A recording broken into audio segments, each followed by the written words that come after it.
Hello everyone, this is Krishna and welcome back to my channel.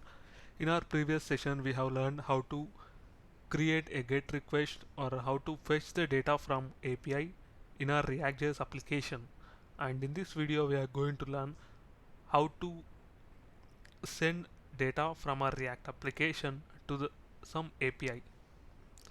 So let us see how to do that, and for that we are going to use this API, and this is JSON placeholder.typicode.com. This is the fake online REST API for practicing different API calls. Now in this we are going to use post, and if you want to use this you have to write post here. So you can see here, once you post any data it will be added at the last, and if you observe here all the IDs will be incrementing, and once you post any data it will be added as 101 ID in this array. Now in this object we have to send user ID and title, and next one is body. As you have already observed that ID is already auto incremented, so there is no need to send ID to this API. For this we have to create three fields or three input boxes, where one will take user ID and the next one it takes title and the third one takes body, and once we click on submit it will send the data to this API. So for this I have created an application, and this is the demo for this application. Once I click on admin you will be able to see three input boxes and one submit button, and if I enter any in this input box, and I am writing it as technical ADA, and once I click on inspect and go to the console,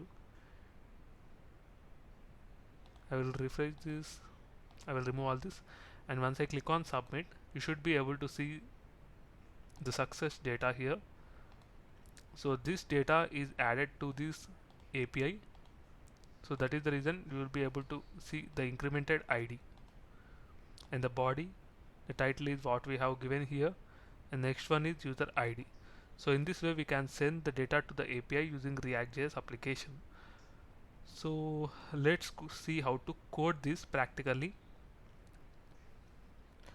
Now if you see here, I have created an application called as React One, and in this application you will be having source, where we will be having app.js and different components whatever we create here, and in this app.js we have a router, and based on the click on the navbar you will be navigated to the particular component. If you don't know how to create a navbar in this React.js application like this, you can go back to my channel, or I will give the link in the description box, where you can go back to that link and watch how to create the navbar.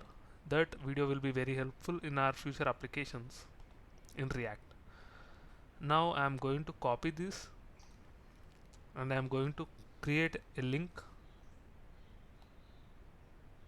called post API,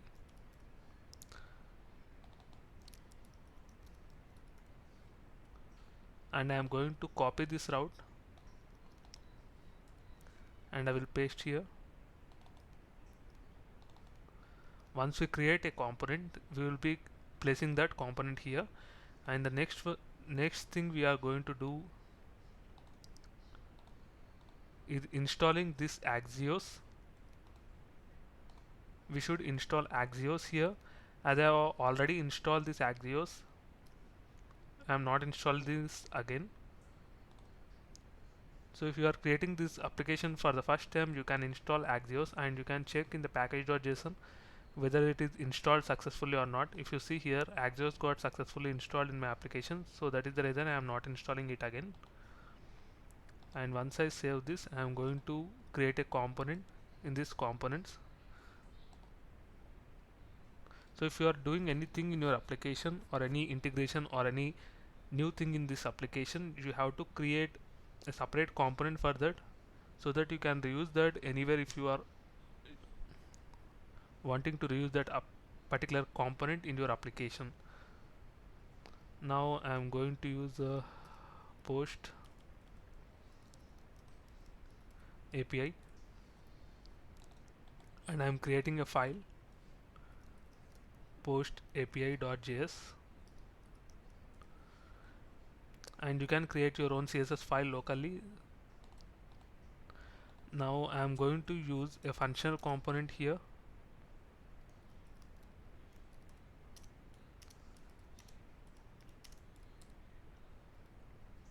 and I am exporting this functional component as default export. As we have only one function here, I am using default export. If you have multiple functions, you can go with normal export.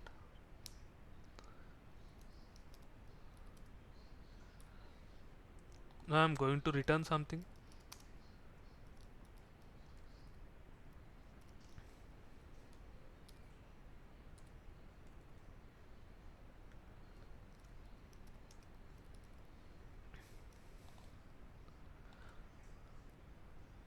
Now once user clicks on this particular post API link, I will be navigated to post API, and if you see the intelligence, it got automatically imported here.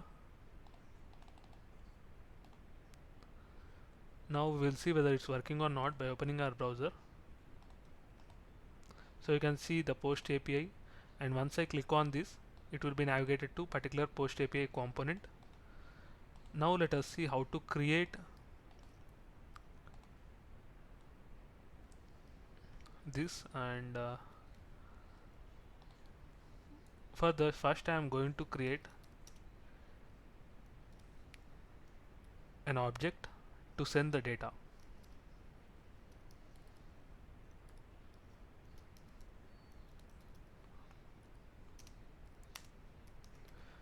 For creating the object, I am going to use state, and it is auto imported. And in this object, we have to use user ID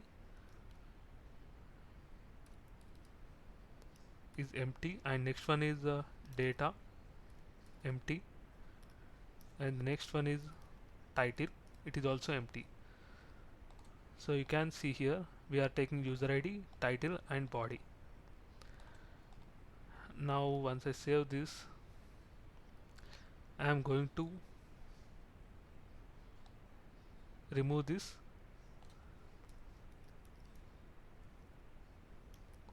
Now we will create a form here which will consist of 3 input boxes and 1 submit button.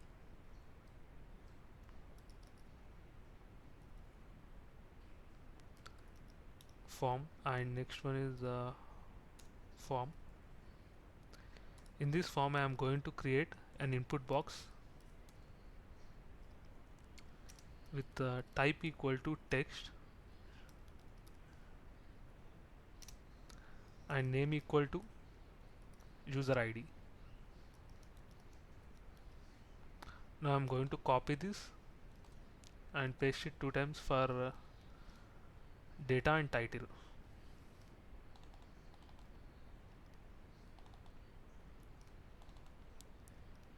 The next thing we have to use is onChange function. Once user changes anything in this, we are going to do something, that is we are going to set the data.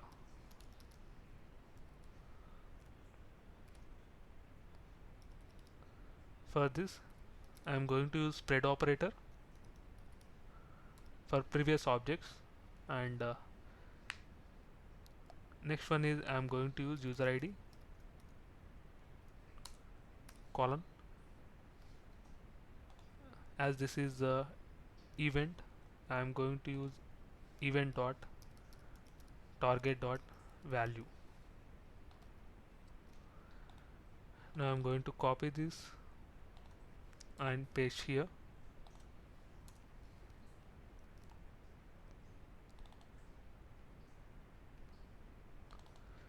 Copying this and pasting here. This is user ID and this is the data and this is title here. And next one we have to do is place a submit button here,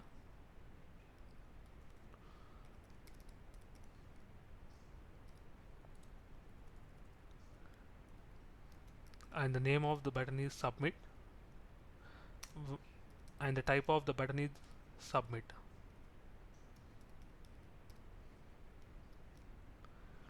And to this form I am going to use on submit equal to submit. So this submit is some method. For this I am going to create an arrow function, or arrow function method you can say, equal to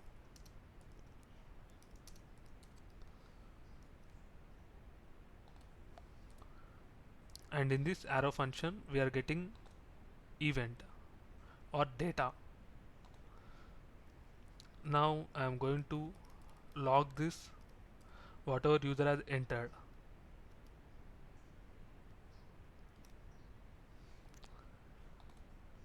Now we will open our browser and check whether it's working or not. Now once I open the browser, you will be able to see these input boxes and a submit button. Now if I open the console and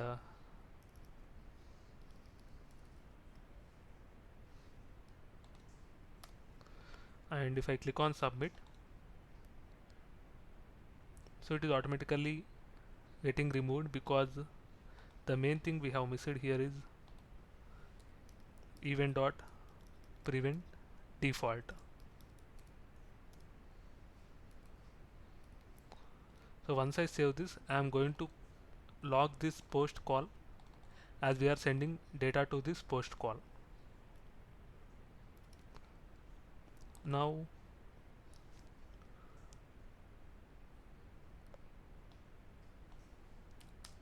I am going to test this. You can see here I am going to enter something, and once I click on submit, you will be able to see the user ID, title and data here. Now we have to use Axios in order to send data to our API. For this we have to import Axios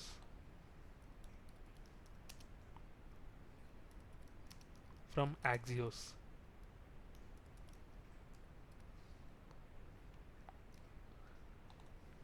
Now we can use this Axios dot post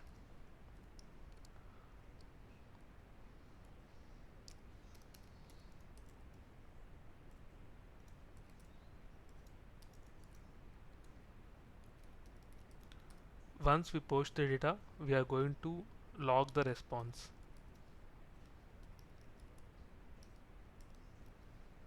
Like this.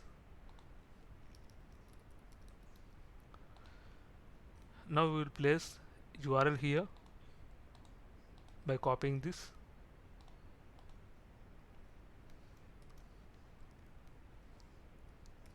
To this API we have to send the data. Now I'm going to remove this, and once I send the data, I will be able to see the response whatever I have sent. And I open the browser. Let's verify.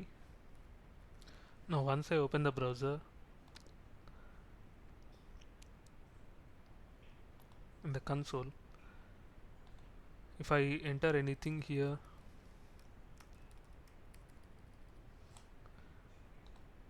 once we click on submit, you should be able to see some object.